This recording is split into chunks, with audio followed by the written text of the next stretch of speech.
Happy Halloween, Gemini. Welcome to your October 2021 astrological forecast. So the big news is for everyone that all of the outer planets last month were in retrograde motion, but this month 3 of them are finally turning direct. And those are, let's see here, Saturn in Aquarius turns direct on the 10th. Jupiter in Aquarius turns direct on the 18th. Pluto in Capricorn turns direct on the 6th. Okay, and Mercury is retrograde and does also turn direct on the 18th along with Jupiter. But the thing is okay, Aquarius is a fellow air sign, so these planets trine your planets or rising sign in Gemini on and off. So, when they're like retrograde, the activity wherever they're transiting, and this is your 9th house, that's where you have the sign of Aquarius, it slows down or stalls even. But retrograde periods, no matter what planet it is, the best way to use them is for reflecting or reviewing or finding out more or changing your mind even. Okay, so these planets are in your 9th house of legal matters, okay? Publishing and media, foreign travel, contact with foreigners, or long-distance travel and communications, higher learning. It's also your philosophy on life, your spiritual and religious beliefs, all kinds of fun things. But this is your house of opinions, how they're formed and everything. But having Jupiter here, Jupiter is the natural ruler of the 9th house, and it does usually denote travel to a foreign country or the dream trip that you've always wanted to take. So if that hasn't come about, Saturn is here also at the same time. This being the house of higher learning, maybe you are learning something at this time, even if you're not attending an actual class. Maybe someone is showing you how to do something. Maybe you're like an apprentice, and this could be something very detailed and very hard to learn. Could be something that is passed down from generation to generation. It's a cultural kind of thing even. And the Saturn here gives you the ability to like stick with it. Okay, Jupiter here gives you the knowledge more or less, but Saturn is the big task master. Okay, and it helps you though stick to something. It helps you to learn something or do something, no matter how drudgery that is involved, or just anything, tediousness. So you could be learning something right now, but it doesn't seem that way to you. You're learning something that's pretty possibly specific. However, if you are traveling, or if you were trying to travel, maybe once these planets turn direct, you'll be able to do that very thing, because in December, Jupiter moves from Aquarius and moves into Pisces. So it's not going to be here very much longer. However, Saturn will be. Okay, so Pluto in Capricorn, though, which your 8th house is where you have the sign of Capricorn, and the 8th house is other people's resources and money. It's jointly held debt, jointly held resources, property that you may own with someone else. But this is money coming to you through means other than earning it, such as a legacy or inheritance, an insurance payout, legal settlement of some kind. So maybe there is something going on like that for you right now. Maybe you do share property with someone else, and you both decided to sell it and take the money, or you are possibly on the receiving end of some kind of inheritance, or something from a legal matter, just because Jupiter and Saturn are in your 9th house of legal matters. And again, with these planets being retrograde, there was no movement, but now that they're moving direct and Pluto is moving direct, maybe there's some kind of activity going on in a settlement of some kind that maybe you've been waiting for. Okay, But again, the sun is in Libra, another air sign. So you have trines from all these planets that are in Libra right now. So the sun is here up until the 22nd. Mercury is here all month in retrograde motion up until the 18th when it turns direct. And then Mars is in Libra up until the 29th. And there's a new moon in Libra on the 6th. So where you have Libra in your chart is your 5th house of fun and romance, creativity, gambling, any form of entertainment, games of any kind, sports, children, all kinds of fun stuff, parties. Okay, so having Mars here right now, Mars is a very energetic planet and physically active planet, so I would have to say that maybe you are doing something physical right now that's fun, that you may continue with once planets move into your 6th house of your health. But there's, you know, something that Mars makes you aggressively go after something that you want, that you're involved with, you know, and that 5th house is the house of romance. If you're not currently involved with anyone right now, you may be out there looking, you know, at least you're getting off the fence, right? At least you're trying.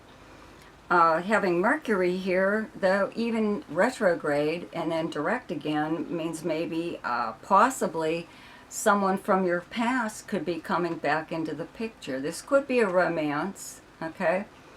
It could be anything, but the new moon on the 6th is when something, you know, a new moon brings new beginnings. So it could be a new beginning in a relationship of some kind.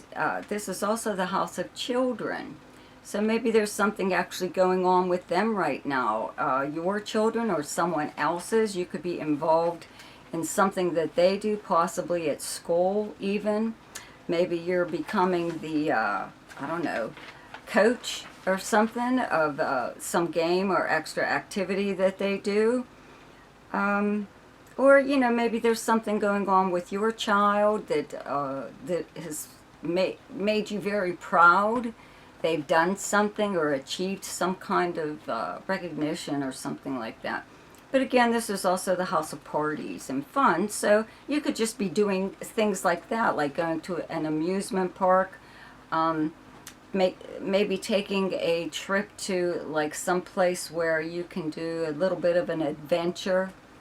You know, it doesn't have to be far away, but it's like to see a monument or a park or something like that, national park.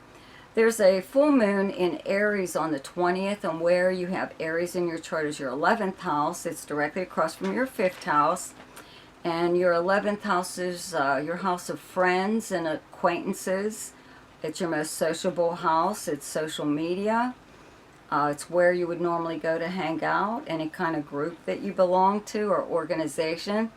So around this full moon, full moons bring issues or whatever to the surface where they can be dealt with and then done away with. So maybe you have some kind of issue with one of your friends, okay, or somebody on social media, which is very easy to do, okay, or some kind of group that you belong to. So this would be the time where, you know, something like that would possibly occur, maybe between you and a friend, or you and a group of friends, or some kind of organization that you belong to. You may decide to clear the air, you know, by voicing your opinion, or you know, just really get it out there so you don't have to ever deal with it again.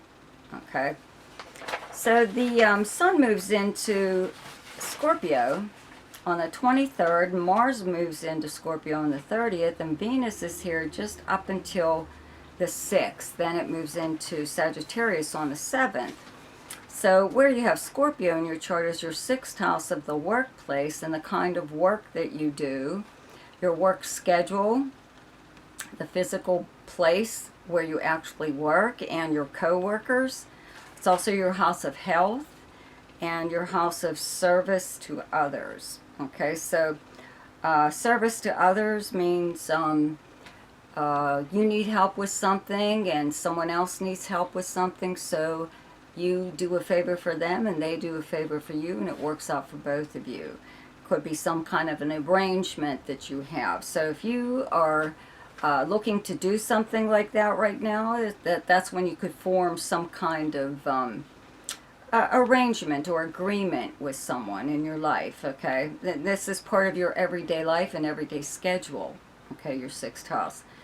But as far as the kind of work that you do, having Mars here, even as far as your schedule goes, you may want to, Mercury will be moving here also, you may want to make changes in the workplace that are more suitable to you. Having Mars here makes you a little bit more aggressive or pushy in getting something like this done. If you are working for a company and you have co-workers to work with, you know, you always have to deal with them and get everybody's okay before you can do anything. And so this is one of those times where you're really not going to back down. You know, you want or need something done a certain way, okay?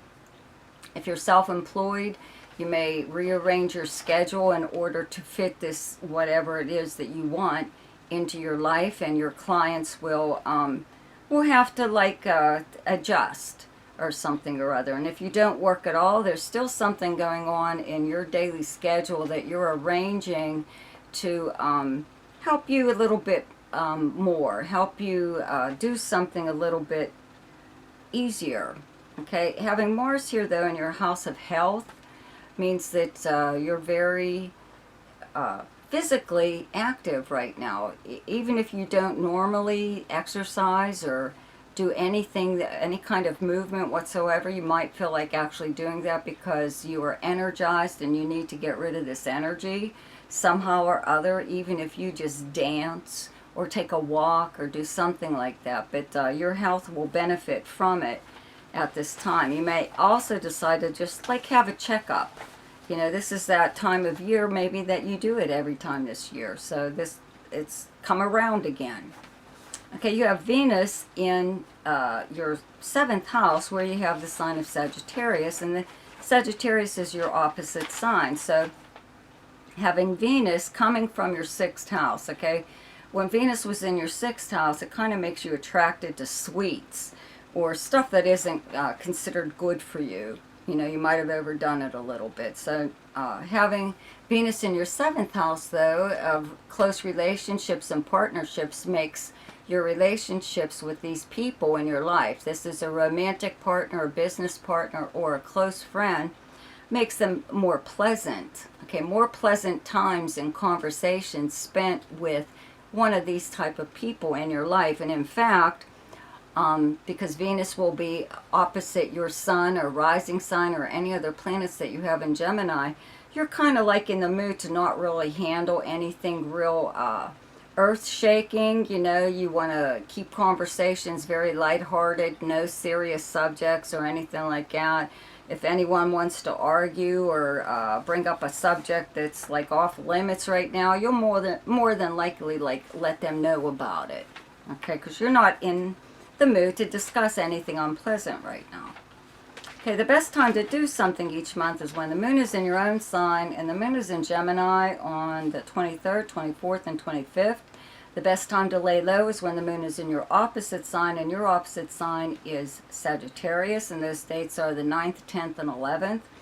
The best time for romance, recreation, creativity, fun, any kind of gambling or speculation, and anything to do with children is the 5th, 6th, 7th, 18th, 19th, and 20th. The best time for money is the 11th, 12th, 13th, 25th, 26th, and 27th. The best time for your career is the 16th and 17th. And the best time for communication and travel is the 1st, 2nd, 13th, 14th, 15th, 28th, 29th, and 30th. So I'd like to thank all of you for supporting my channel by subscribing and donating to help keep my channel going. It really helps my channel to grow. I thank you very, very much. Be sure to, if you haven't subscribed, be sure to do that right now and click on the bell, the notification bell, and check out my Ask Me a Question in the description below. There's a link there, and there's also a link there to my website if you would like to have your personal chart done, because this is just a general forecast. So if you wanted something more specific, you'd have to have your personal chart done. Okay, so check out my weekly forecast too.